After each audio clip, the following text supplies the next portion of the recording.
So, Brevin, I want to start with something very positive here on the show this week. I want to take you back to Friday when the Dallas Mavericks were in town in the play-in game. Man, that was good. I talked about it going into it, how it kind of felt like you were down 3-0, because even if you won, you knew what was coming up next, too. And I didn't know what sort of crowd to expect. But, man, you don't take the playoffs for granted, because that night was a playoff night, and it was a blast. It was fun. The team played well. Grizzlies got the win, and the crowd was loud, and the towels and the whole deal. It was playoff basketball, and it was fun to be in the building that night. It brought back all of those memories of when we were in the playoffs, making run, winning series, and the first time where the city had a chance, because remember, before that core four, they still went to the playoffs, I think 3 straight years, just didn't win the game. Right. And so they had never been able to experience any type playoff success, just winning a game. And so for those teams to not just win games, but win series. And so to get that, I always said, when the Memphis college fans started to come to Memphis Grizzlies games, the NBA would be taken by storm with what the fan base can look like. Yeah. And that's what that game felt like. And the other thing was, we were back to playing Memphis music in the arena. Like the amount of it the felt right like rap home, songs. man. Yeah, we played the right rap songs that were Memphis songs. Like I hated that we had gotten away from it. Like we started to try to live to some other NBA standards. Like, bro, we are who we are, bro. This is what we play, so we listen. And every ethnicity will get up and dance to these songs over and over. And then we had whoop that trick in. So once that played, then it was, as soon as it started, it just gave you that chill again, that like, man, we want to get back to having that playoff feel again. Now, I'm not paid by the Grizzlies to sell tickets unless they ask me to. And for this show, they ain't ask us to. They didn't ask us to on this show. They didn't ask me to today, but I know it's 2-0, and I know it hasn't looked good, to say the least, against Oklahoma City. But I hope it's a playoff feel. Yes. For Game 3. And I know there's that tense kind of feeling of, oh, this is bleak, this isn't good. But there's that playoff hope, that playoff belief, that playoff intensity. And let me tell you something. Being in Oklahoma City, these first 2 games, boy, their crowd was a part of the game. Yes.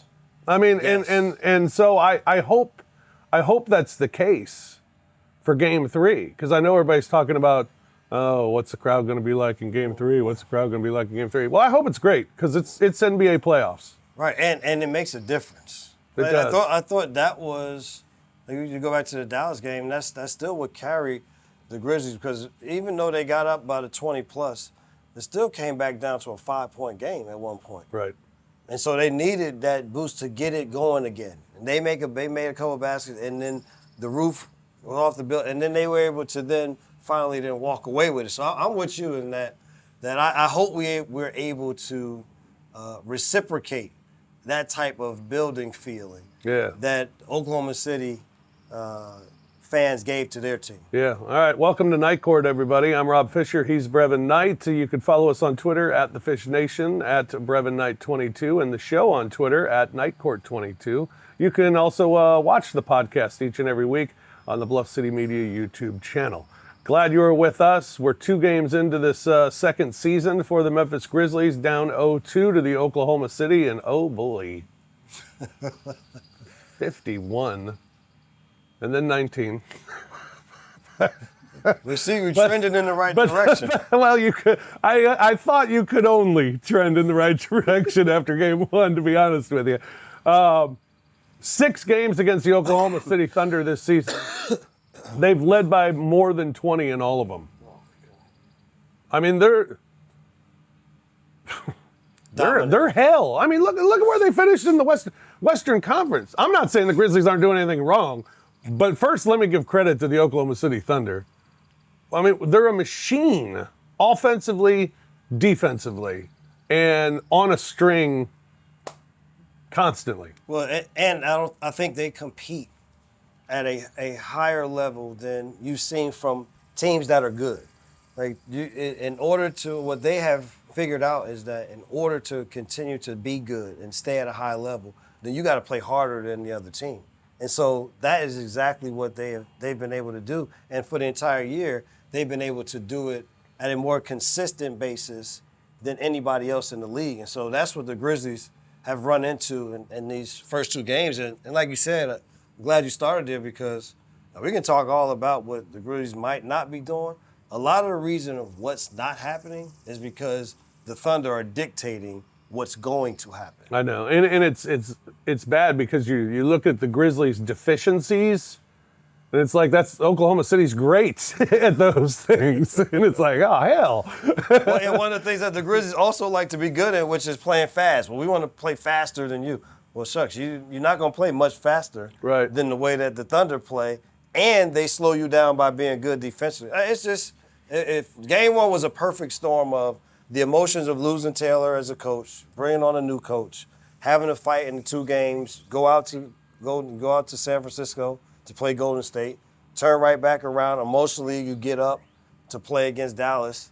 Then you don't leave. The next day, we leave at 4 o'clock to get into Oklahoma City to play a 12 o'clock game. It was sort of like a perfect storm for that to happen if the Thunder played at an extremely high level. Now, and that's exactly what they did. And that outcome was what it was. And again, you think about this, in game two, they still were down 8 points, 9 in the fourth quarter at the beginning of it. I think I was really angry on my other podcast, The Odds Couple, which you can catch on Grind City Media. That's shameful. I'm telling you, Grind City Media going to have to give me $5 or something. At least $5. Because I mean, the first thing we were talking about on the show yesterday, and I guess I was angry. I was angry. I was angry after the 51-point loss because I was like, that's just unacceptable. How do you play that bad in a game one of a playoff? I know it's the perfect storm and all that crap you just said, but how does that happen? And I went on the show and I said, to me, the thing that stood out to me is if you want to be a contender, you are very far away. Unfortunately. And not just from game one. That's from all the 5 times we've had played them up to that point. Yes. They've been dominated, and it's something that I think that this team, this organization, you realize where you are. It's like there's a window, but there's a lot more that can be done to help that window. And they're not going to take away the fact that Jalen Wells isn't playing, that Brandon Clark isn't playing. That give you some other ways that you can play the game. The lineups will look a lot differently. But this Oklahoma City Thunder team, it's why when we talked about this earlier about who can win, why I felt like, number one, they were going to win the West, and that they had a great chance of winning the championship because of what they can do on both ends of the floor. You don't get teams who suffocate you defensively as well as they can, but then offensively have as many weapons as you want. And their bench, like we can talk about the real difference maker for them in this series has been their bench. Yeah. Like when the game got out of hand in the second quarter, that was mostly it was their bench guys on the floor. Wiggins, who we haven't talked about as being one of those Grizz killers, but he is turning into one of those guys who the Grizzlies just have problems with coming off the bench. And so they are perfectly put together, and they play hard. Like they play damn hard. Yeah. Game 2, Grizzlies come back, lose by 9, miss their first 10 shots of the game, and you're thinking to yourself, oh my God. Getting good looks. Getting stops. Yes. I had them shooting under 40%. But miss your first 10, and all of a sudden you're down by 12 5 minutes into the game. And I said on the pregame show that when you're down 10 to this team, it feels like it's 20 because of how good defensively they are. And it's hard to get runs against this team. And so now you're playing from behind from the get-go. But I thought they I thought there was a better overall from the team, a better fight. Still continued to play, kept playing, and then had a really good third quarter.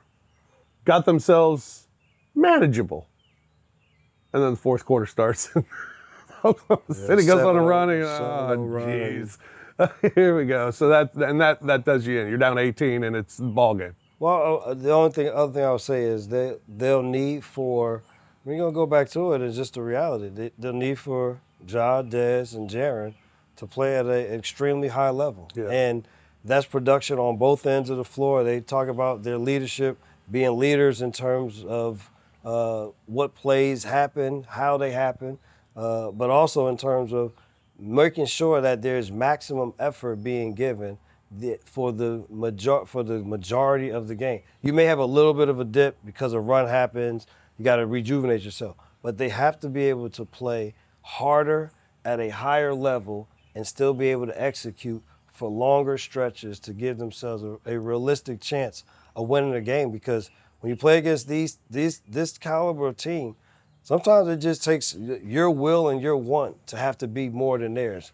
And right now, I just still feel like even though the Thunder being the number one seed, the expected team, they've played with more desperation for longer stretches than the Grizzlies have. In game 3, I would say it would also be nice to play with they haven't played with a lead in these 2 games. I mean, Oklahoma City went wire to wire in game 2. But in game 3, playing with a lead in the first quarter would maybe, I mean, if you end the first quarter and you're down 10 again, I mean, my goodness, what? Right, because you think game 1, like you said, game 1, it wasn't a wire to wire. Like they started off decently. It just hit a wall. It was like 6 minutes of it's like, okay, it was back and forth. We're here. If you can have that effort at home, and we talk about the crowd being as involved as it can be, that then can help you finish off the next 6 minutes with that same effort. You know what I'm saying? Because for them, it was just, they had a little bit of a change, and then it was like, holy cow, this is an onslaught in the stands and on the court. And so I think, to your point is right, is that if you can hang in for that first quarter, can you get Shai Gilgeous-Alexander to play at the same rate? He only had 13 shots in game 1. He only had the 15 points. Well, he had the 27 in game 2, I think. 27. Yeah. But it took 29 shots to get those 27 points. And so you've done as good of a job as you're going to do on the thought to be MVP of this year. It's just a fact. It's just a matter of now you got to do it for longer stretches. That effort, the attention to detail has to be on and you got to do better with these points off the turnovers. Like it wasn't, again, last night, in that game, in game 2, it was, I think they did 14 or 15 turnovers, turned into 27 points. Last night? Yes. 15-25. 15 for 25. So, again, you're. I mean, that's almost a completion rate of 100%. That's what we said. Remember, we like for it to be a 1-to-1. So if you got 15 turnovers, at least try to keep them 15 points or less that they score off it. Now, that's 10 points you shave off there. The fast break points. There's 19-3. 21-3. 21. In game 1, it was 27-5. So 48-8. So when I talk about the effort thing, like you may have to give a little bit more in terms of getting back on defense, or also maybe a mindset of maybe you don't send as many people to the offensive glass because they're that good in transition. Give yourself a chance to be able to slow them down. Slowing them down in a half-court scenario, because there's too many. You got those easy in playoff games to have those differences in the hustle categories. You definitely don't put yourself in just cut those in half, and look what the score. Well, I was going to say games. If you take 10 points off the turnovers, like you said, make it 1-to-1. All right, 1-to-1. So that's 10 points off. So now you're down 9. And that would probably take away some of the fast break points because of the turnovers in transition. Exactly. They're scoring. All right, so where am I getting the other 9? Where do I need to get the other 9? The other 9 now you got to take the threes. Yeah, Too many- down 5 in game 1, down 11, or down 11 in game 1, down 5 in game 2. Therein lies the difference. Those are the two places where you could realistically say this will give us a chance. I don't know whatever the X and O can be, but these are the categories that we got to be better in. And if we can be better in these categories, look at where the game now is. Now it just comes down to whose players are going to make those high-level plays to give you a chance to win. But these other areas, those are just gift points. So, seems pretty easy to me how you can make more threes. Take more threes and knock them down when you take them. Get open looks, knock them down. All right, how do I change that turnover number, that points off turnover number? Well, this is a function of, number one, I always say against these teams, you got to make more passes, be more in motion, so that you make them defensively be in motion. If it is just too much one-on-one, then now you allow them to stand and be in position and know exactly where everybody is. Now I fake and can play a passing lane because there's always another defender behind me to be a help. So even if I don't get there to be the help guy, they do a good job of the big that's in the screen playing, or whoever the bottom guy defensively is able to clog up, and they're a long defensive team. So I think in order to cut down on that, it is don't over dribble, don't get too far into the painted area, and you cut down on some of the length of your passes. But it has to be it's the amount of off the dribble turnovers that they're having. And that's why I say is you don't over dribble against these teams. You got to get them moving. All right, game 3 at home. You got to play with desperation For longer stretches. Like it's got to be, that ball goes up and it's a rebound. We all got to be hungry to go get the rebound or putting a body on somebody. Man, there were too many in game 2, and I won't call out names, that hit the floor that just got out hustled to. Just kind of reaching for the ball instead of going through the ball even. Just kind of reaching for it, and they just would come in and swipe it away. That's what I'm saying. That's what I was saying. Like, this is why it has been so lopsided, is because the better team and who they've been all season is still playing harder than the other team. So if the better team also plays harder, then those two, if you put that plus that, equals what has happened. Yeah. All right, game 3. Yeah. Let's I'm saying go. The thing is, it's not out of the realm. I'm not gonna sit here and say, be like, well, yeah, they're gonna win it. But they can put themselves in a lot better position to have a chance to win than what they've been doing by just cutting down on a couple of things. And that's not to just negate or put to the side how good Oklahoma City is on defense. Like, they're first in forced turnovers. They're first in points off turnovers. Like, so they've done it all year. But if you can find a way to be solid, and I'd rather us get shot attempts. I believe two of our 3 lowest point totals this season have been these last 2 games. This is the first time we had we have these back-to-back games of under 100. Yeah. So, but I'm saying, so I'd rather get shots that you might be like, damn, that was a bad shot, but shit, we ain't turn it over. Yeah. like they ain't running the other way for a goddamn easy shot. Maybe Zach Edey can go get an offensive rebound because of the way that they're defending. Maybe that can happen, but it's a way. Like, that's what I would preach. I'm not preaching take bad shots, but let's just get shots. Like, every time down, let's make sure that if you get caught, throw the damn ball at the rim. But don't throw it back out just to a spot or to an area. Don't try to, just throw it at the rim. And then not everybody run in. Like, if it goes and you nowhere near, then run as hard as you can back. Like that's what I'm saying. If we want to win, like, I would just be honest. If we really truly want to win the game, it's not going to be because we're going to out-talent them. No. That's not why we're going to win this game. Gonna have to outwork them.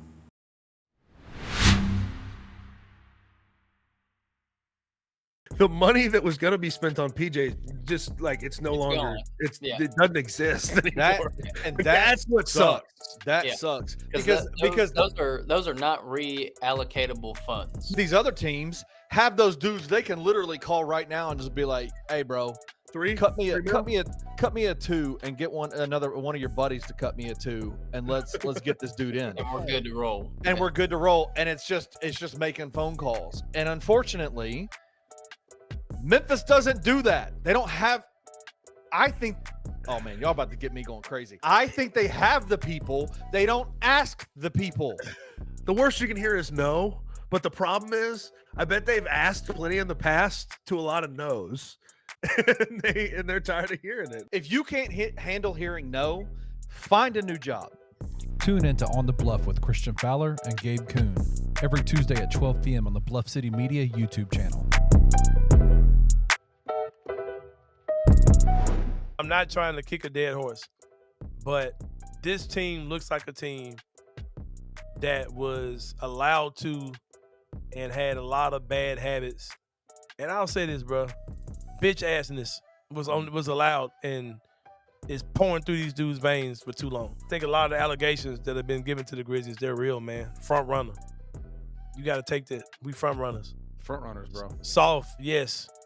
When Draymond Green came out and said about the team having the DNA of the coach, it's Taylor Jenkins shit. And them dudes that's on the coach they've had. It's a lot of soft, weak-ass shit that's in this team, man. It's just weird basketball we play. Yep. And it's because we've been doing this stuff for so long. And whether it's Tomas Isolo or whoever you got as your coach next year, it's a lot of stuff we're going to have to get uprooted, like truly uprooted to get these guys to be whatever they're going to be. Tune in to The Anthony Sane Show, Wednesdays and Fridays at 12 p.m. weekly on the Bluff City Media YouTube channel.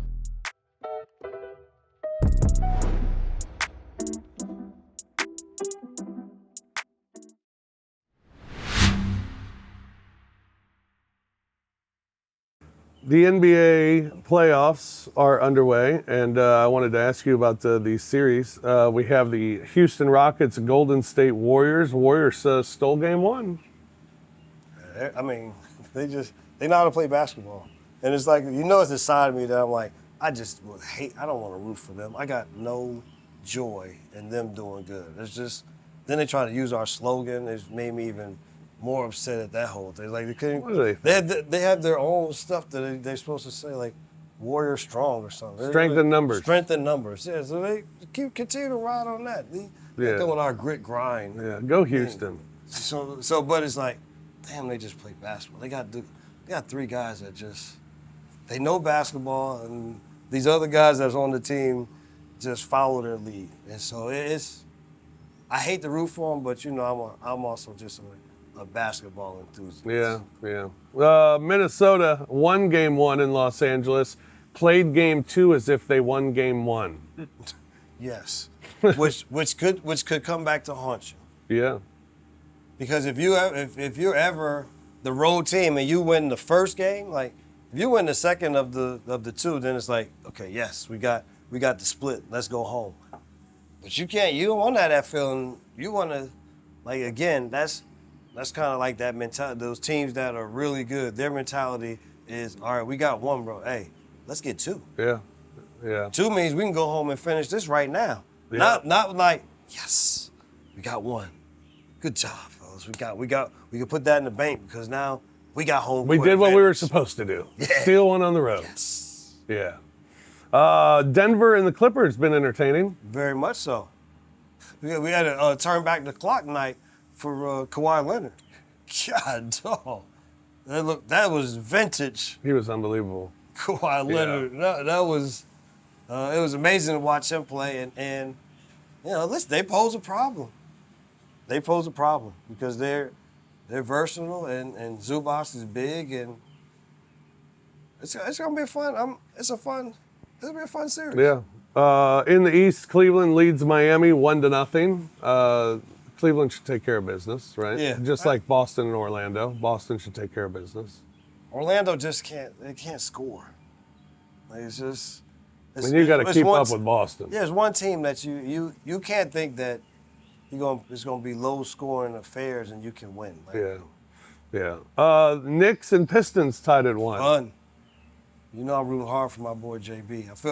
I say sorry to my boy Damian, but I got no ties to the New York Knicks. At least I got a tie to the Detroit Pistons, and I've been a fan of JB's for a long time, and he's a good friend, and so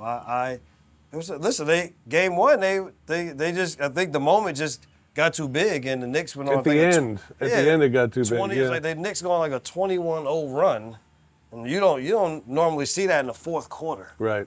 And so it was in game two. They made the plays. Cade Cunningham that shook off that first one, came back in the second one. Was like, all right, let me just let y'all know why everybody's so how good. He was amazing in game 2 for sure. And the Pacers leading the Bucks 2-0.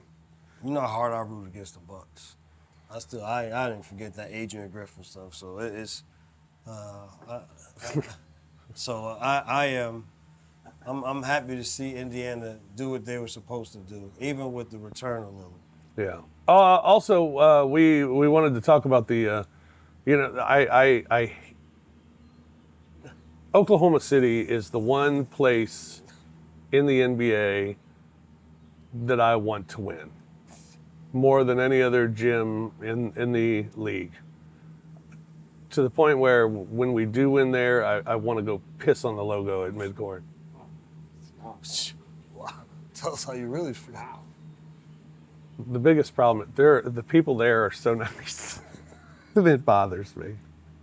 Guy comes up to me last night as soon as we walk in, said he used to own a clothing store and just what I was wearing was perfect. And I was like, oh, thanks. Then I go down and see Coach, the guy who's security outside the locker room, nicest guy in the world.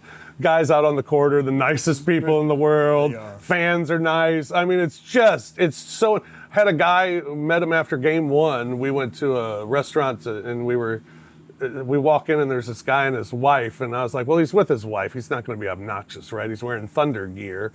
And we had on Grizzly stuff. And he within 2 minutes just looks and goes, how you feeling? And I was like, oh, great. Here we go. And it turned out to be a super nice guy, ended up buying us our meal because he felt bad for us. Wow. So all these people, they're nice, except in their pregame presentation. Yes. Oh yeah. Listen, I'm the same way.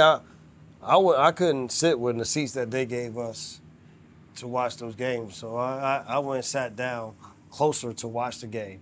And the fans were apologizing to me, like asking me, apologize for us for all this cheering that we're doing. I was like, what? Apologizing for what? Oh, shucks. If we were in Memphis, you think they wouldn't be apologizing? And we're not advocating apologizing to the visiting fans. Heck no. You just can ignore them.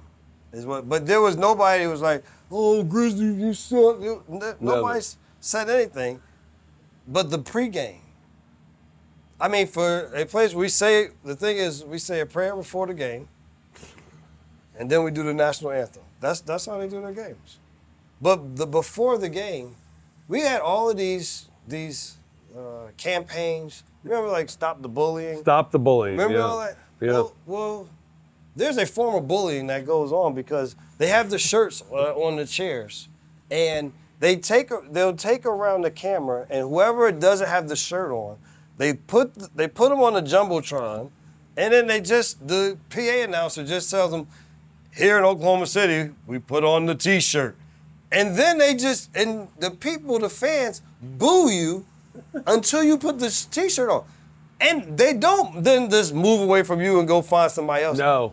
It stays on you until they force you. And the booing gets louder. And so I was sitting there and I told Fish, this is a form of bullying. Yeah, it is. And I can't believe that we're sitting here and watching. So for some of the nicest fans, on one hand, they're advocating for bullying and by really by forcing the people. So I was really taken aback.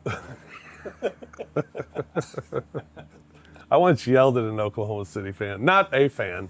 I yelled at all the fans. I turned around from my seat and I said, "Take that!" Just all of them, because that's when I used to think they were just not knowledgeable, and they used to just cheer when guys hit threes, and unfortunately they hit a ton of threes, and it was annoying. But hopefully we're back there for Game 5. Yes. Look forward to it. All right, Nico Harrison had a press conference this week. I don't know why. Well, how do they continue to just make it worse every time they do something? What? No, I've known Nico over the years, and so it's. I think at some point just stop talking about it. I mean, come up with one statement and make that statement about it, and I think I think at some point just leave it alone. Yeah. The feelings that these people have are going to be their feelings no matter what he says. Like it doesn't matter. Like who said it, how they said it, when they said it, all of that. You might as well just make whatever statement it is on what y'all thought it would do for the team. You'll see where it goes in the future. Hopefully it all works out. We wish him the best. Then go away. Exactly. We understand the feelings that and the attachment that he had to the city and these fans. But we're going to put forth a product on the floor that's going to make you happy about this present team. Bang, we done. But saying that you didn't know the fans had that attachment with him, I mean, that's just blind. That's what I'm trying to say. Like, sometimes, they came up with a little saying, say less. It's just say less. Yeah. Don't just get your line down and then be done with it. Like, sometimes people I think you start to think, well, I was just trying to be authentic and honest with but at this point, it don't matter. Like, I don't give a damn what you say. It doesn't matter. No. Anything further, the feelings that they have are going to be their feelings. Right. Toasts. Do you have any toasts for us this week?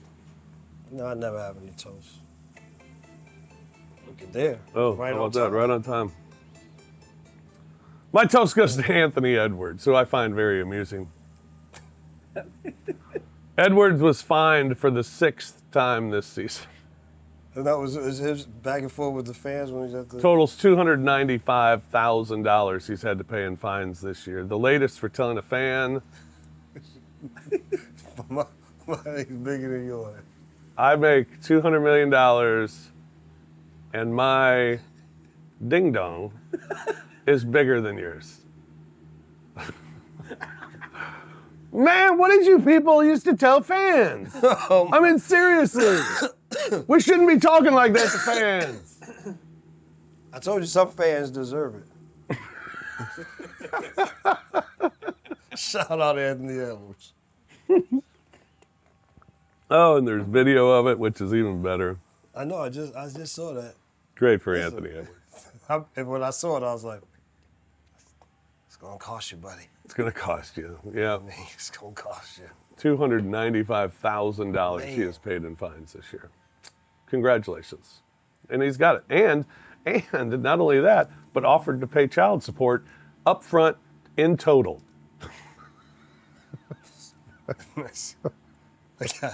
I'll tell you this much. I got no comment on that one.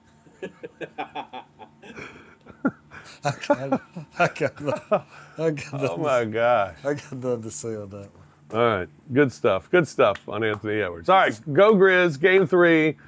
Looking forward to it. And again, hopefully it's playoff atmosphere. Yes. I do Yes. expect whoever is there and however big the crowd is that it's going to be loud. Yes. And let's make it loud and yeah, let's have some hope.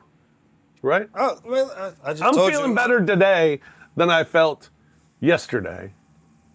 Or even than I felt before game 1 I felt I believe. But before game 2 I was like, oh no, I don't know. I think game 1 didn't really give you a chance to really take anything away. It was just not the Grizzlies, and they played well. Yeah. I think in game 2, like I said, looking at that right there, and just from watching it and the feel of it, it was that way. I think one other thing it also is, I think they'll do a better job. It's not just the minutes that the big three player there on the floor, but it's the stretches that they play. And so I think we'll see longer stretches because sometimes you got to go outside of just what the normal thing that we may do. Right. To give yourself a chance. All right. Well, thanks for tuning in, everyone, to Night Court this week. We appreciate it. And again, if you're listening, you can tune in and watch each and every episode on the Bluff City Media YouTube channel. Thanks for viewing. Thanks for listening. For BK, I'm Fish. We'll do it again next week here on Night Court. Peace.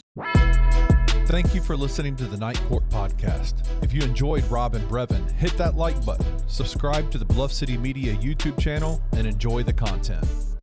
We will see you back here next time.